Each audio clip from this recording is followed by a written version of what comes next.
Swayam Prabha. Digital India. Educated India.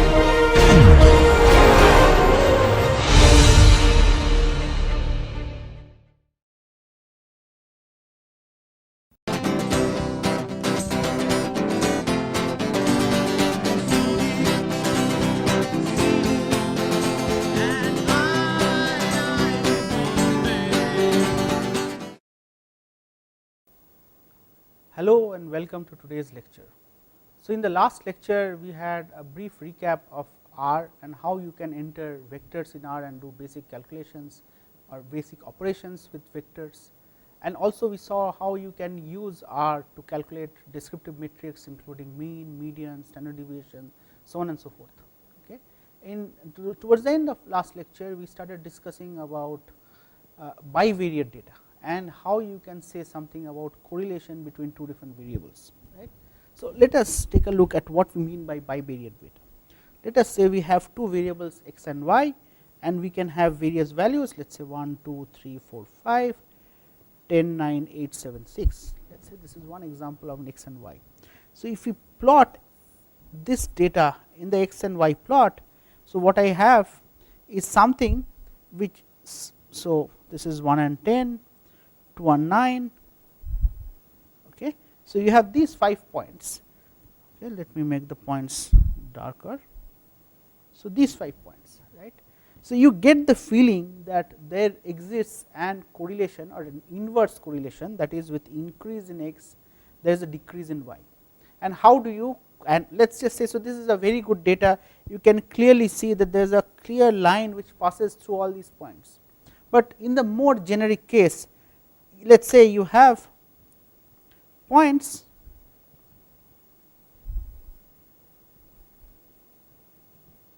okay, this is more likely to be a data. Now, in this case what kind of a line will you draw? Will you draw a line which is like this, will you draw a line which is like this, or will you draw a line which is like this? Okay. So, in order to go ahead with these kind of thought processes, what we do is we find out something called correlation coefficient, and then based on that we go ahead to a concept called regression. Okay. So, let us revisit what we did about correlation coefficients.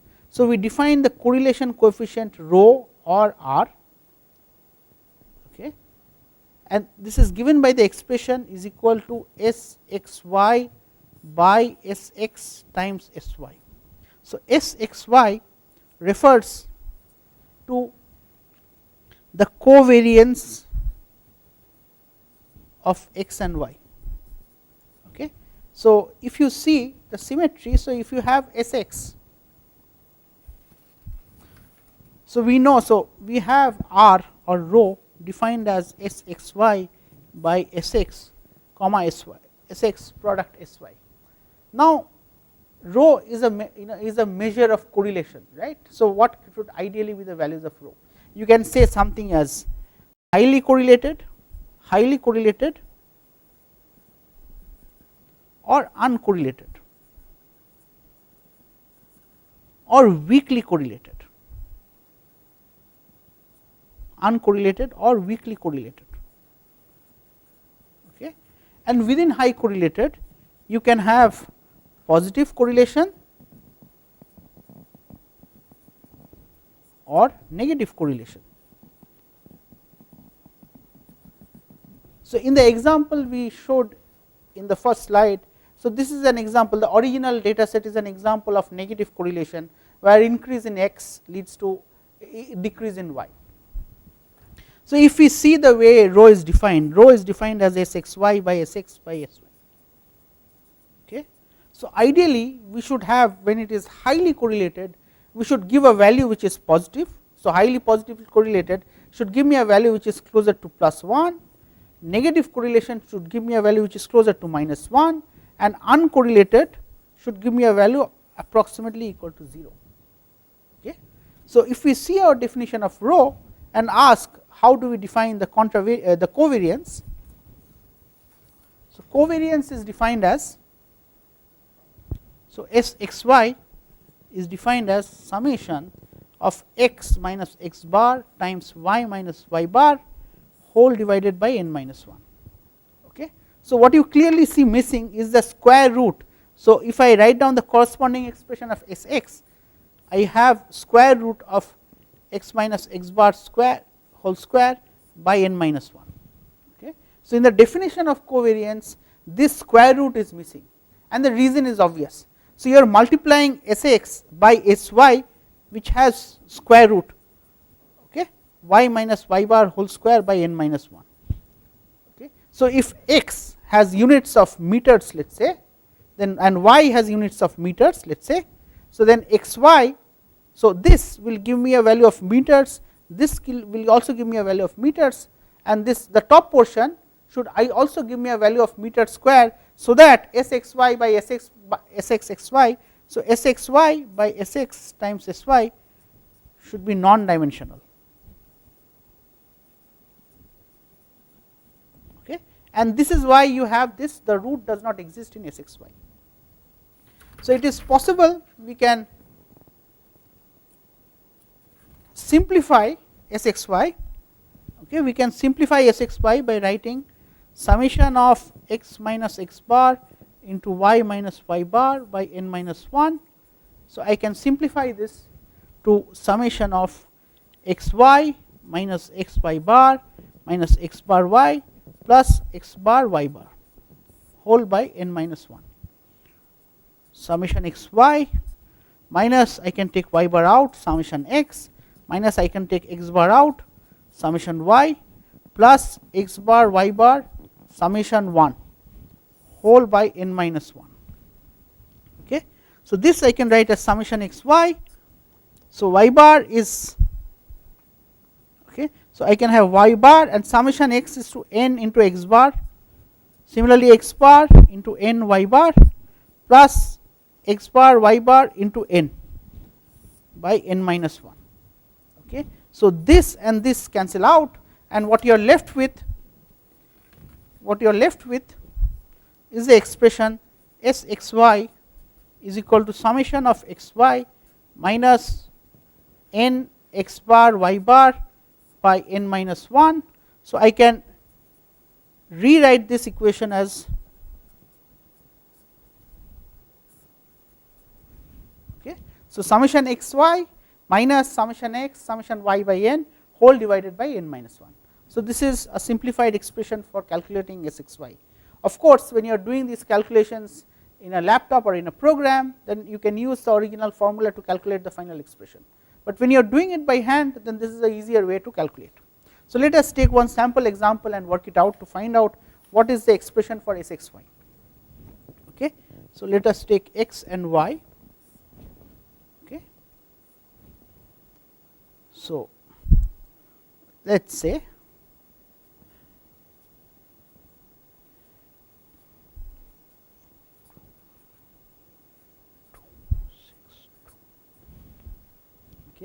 so, you have the following values of x and y. So, okay, so let me remove the last one. Okay. For simplicity, let me remove the last value. You have 5 values of x and 5 values of y. Okay. So, I want to calculate the value of S x y, and I want to calculate the value of correlation coefficient. So, first, before doing the calculation, let us see how the values look. Okay. So, 5, 4, 3, 2 and then 2. So, you have these points which are coming down, but then there is a flattening beyond this point. So, had I plotted 6 and 2, then it would have also lied somewhere here. Okay. So, let us see. So, what I can clearly see is towards the initial part there is a very clear negative correlation, and towards the latter side it is kind of flattish. Okay. So, let us calculate the exact expression for S x y. I will again write down the values of x. 1, 2, 3, 4, 5, x is y is 5, 4, 3, 2, 2. I can write x y,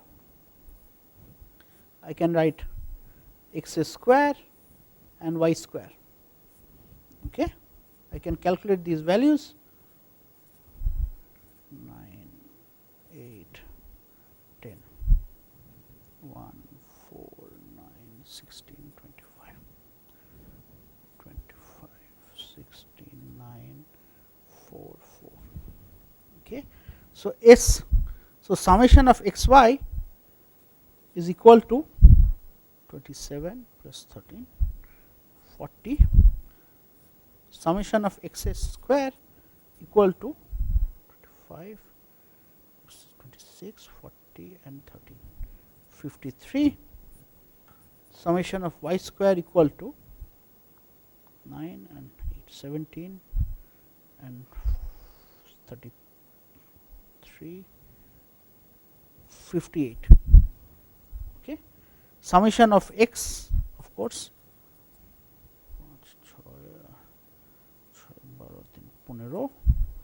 y is equal to 16. Okay. So, my s x y is given by summation x y, which is equal to 40, minus summation x is 15 into summation y 16 by n, which is 5, whole divided by 4. Okay. So,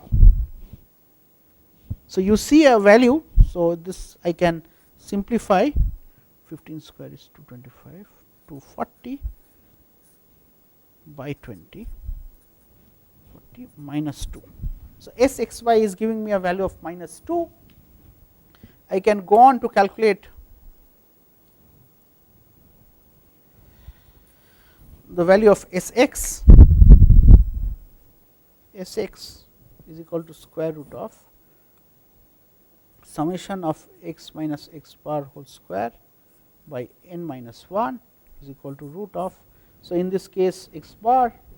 So, x bar is equal to 3. So, it is 2 square plus 1 square plus 0 square plus 1 square plus 2 square, whole divided n minus 1 is 4 is equal to square root of 4 plus 4 are 10 by 4 equal to root of 2.5.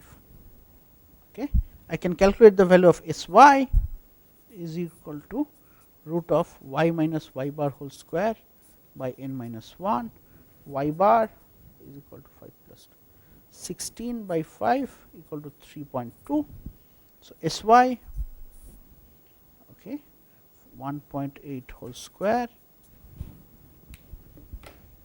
let us take a different pen, 1 plus 8 whole square plus 4.8 whole square, okay, 3.2 whole square plus 2, 1.2 whole square plus 1.2 whole square, whole divided by 4, roughly 3.24.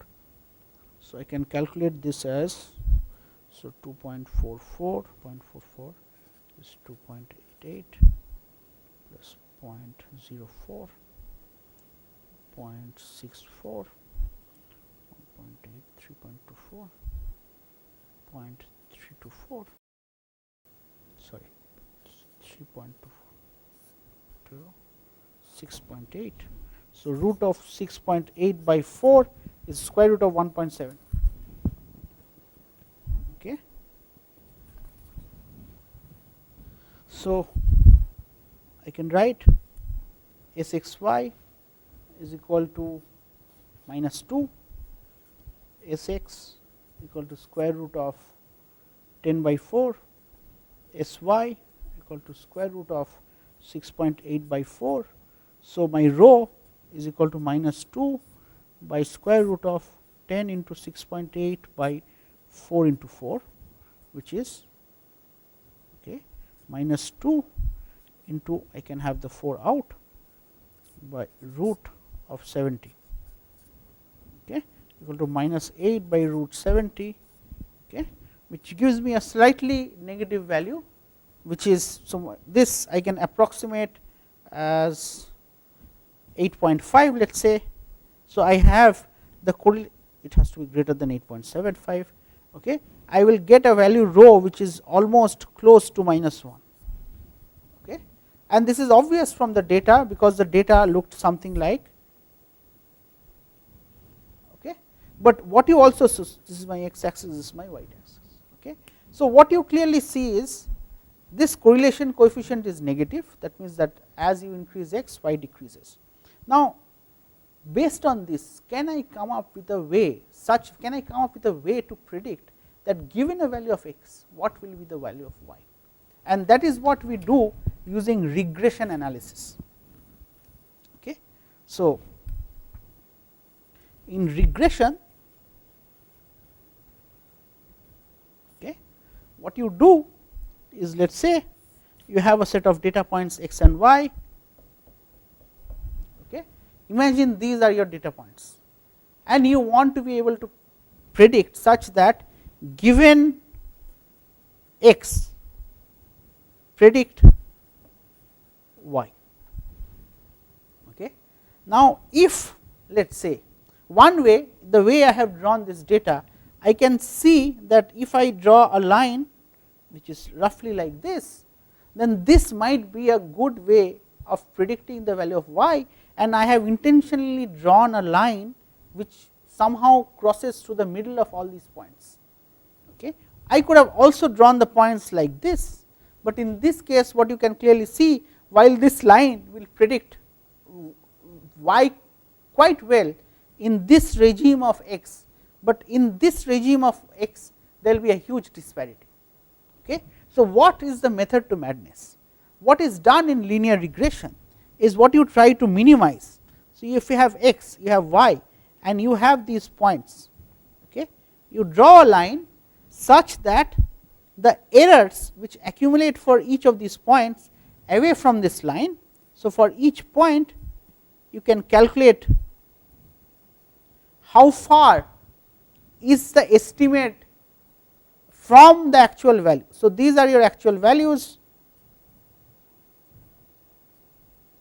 Okay.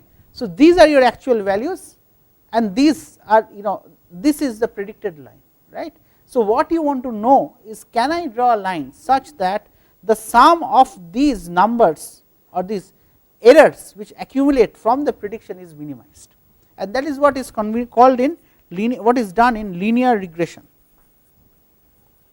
Okay. So, let me reframe the problem statement. Okay. Let me reframe the problem statement.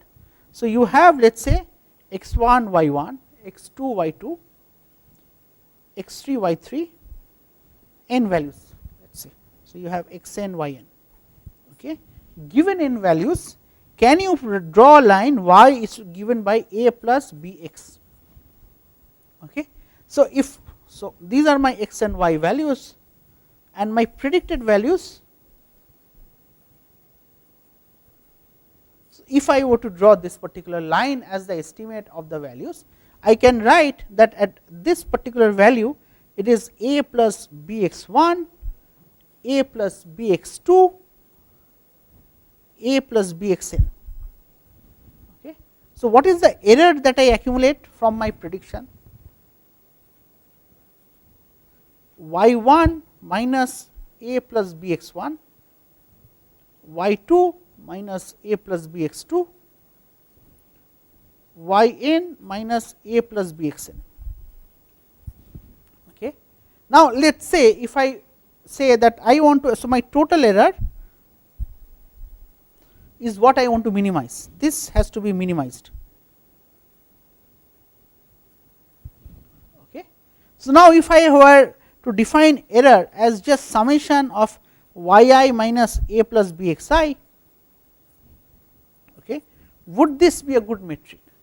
And the answer to that is no, because given your points,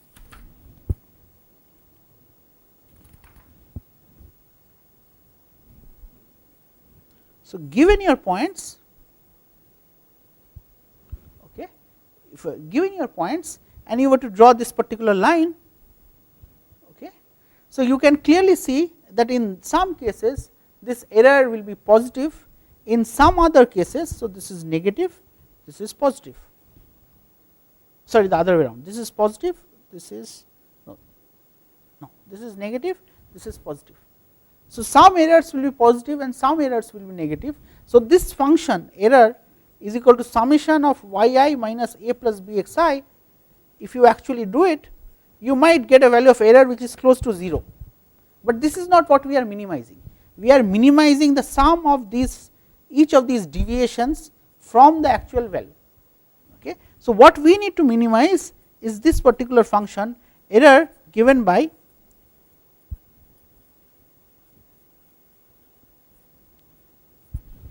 okay. So, I take the square. So, which means that what I count both whether it is positive or negative, when I take the square it is something which contributes to the error. Okay. So, I want to minimize this function. How do I go about minimizing this function? Okay.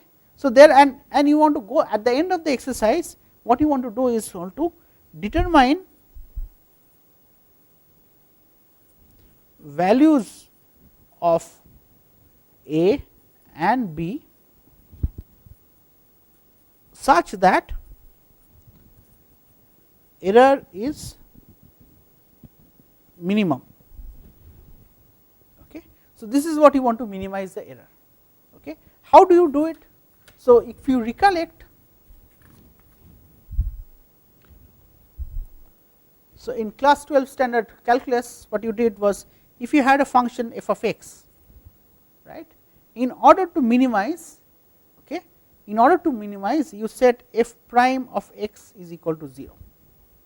Okay. So, let us take a sample example. Let us say f of x is equal to x minus 1 into x minus 2. Okay. What is the value of f prime x? Is equal to x minus 2 plus x minus 1 is equal to 2x minus 3. Okay. If I said f prime of x is equal to 0, then I get x is equal to 3 by 2. Okay. Now, if I actually plot this whole function, this is x, this is y, let us say this is 1 and this is 2. At x equal to 1 the function is 0, at x equal to 2, so let us say this is my value x, this is my value 2. At x equal to 0, if I put x equal to 0, then it is minus 1 into minus 2, which is something which is positive. Okay. At x is equal to 3, for example, again it is positive. So, this tells me that the function will look something like, so it is nothing but a parabola. Okay. So, with the minimum, this is where I am calculating the minimum. So, f prime x equal to 0 means x is equal to 3 by 2. So, this is x equal to 3 by 2 point. Okay. But let us say, so in our case we want to minimize this particular function. So, in our case we want to minimize this particular error, okay, is equal to summation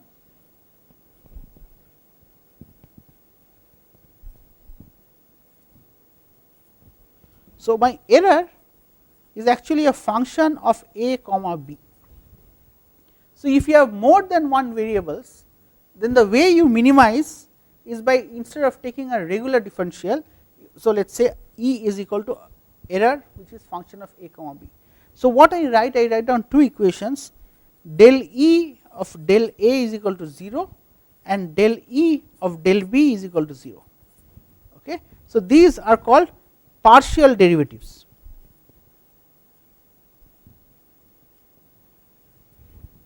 Okay, these are called partial derivatives. So, let us say for example, if f of x y is equal to x y, let us say plus y square. So, del f del x is derivative with respect to x assuming y is constant. So, my del f del x will return me a value of y. My del f del y will return me a value of x plus 2y. Okay. So, if this is how, so when you take the derivative, partial derivative with respect to x, you assume that y is constant. So, of course, so if y was a constant, when you take this derivative it is simply y, and because y square is treated as a constant, del f del x or del x of y square is equal to 0. So, this is actually y plus 0 is equal to y. Okay. Similarly, I can take del f del y is equal to x plus 2y is what I get. Okay.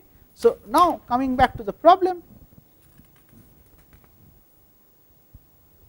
okay, I have two equations.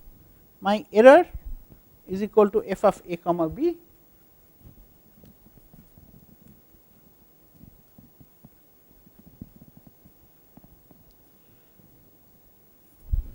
okay. So, let me find out the partial derivative with respect to a. Okay. So, you can let us say if I were to say z is equal to yi minus a plus bxi. Okay. So, I can write this as is equal to summation of, okay, so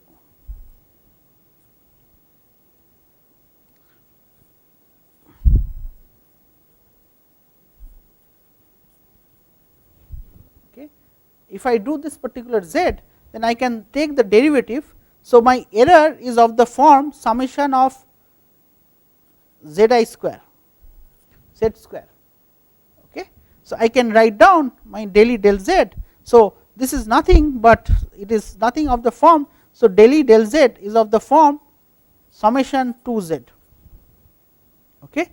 So, and del z del a. So, del z del a is of the form minus 1, because you treat everything else as constant and you take the partial derivative with respect to a.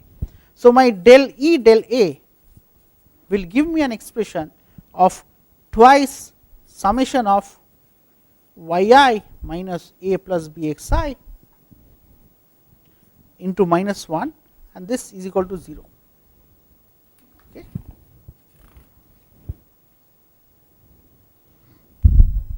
So, I have del E del A is equal to 2 summation of yi minus a plus bxi whole into minus 1 equal to 0, which I can simplify, would simply imply summation of yi minus a plus bxi is equal to 0. Okay. So, this implies summation yi is equal to summation a plus summation bxi. So, I can, so this n times a plus b summation xi. Okay. So, this is nothing but n times y bar. I can write n a plus b times n times x bar. So, this would give me the expression y bar is equal to a plus b x bar. Okay. So, what we have determined, so two things we have discussed. We have worked out the case of correlation and shown how to calculate the correlation coefficient, and then we wanted to go to the next step where we wanted to show, can you find out a line which can be used to predict the value of y given a value of x. And as part of that, what we use basics of calculus and partial derivatives. So, we determine an error function and we say that we want to minimize the sum of all the deviations of the values of yi from what is predicted from that line, and this is what we want to minimize, and this is the first equation that we minimize when we write del E del a equal to 0. So, with that I will stop here. I will continue in next lecture where we derive the next equation for regression and see how regression can be made use of to predict a line and predict a value of y based on the line estimate. Thank you for your attention.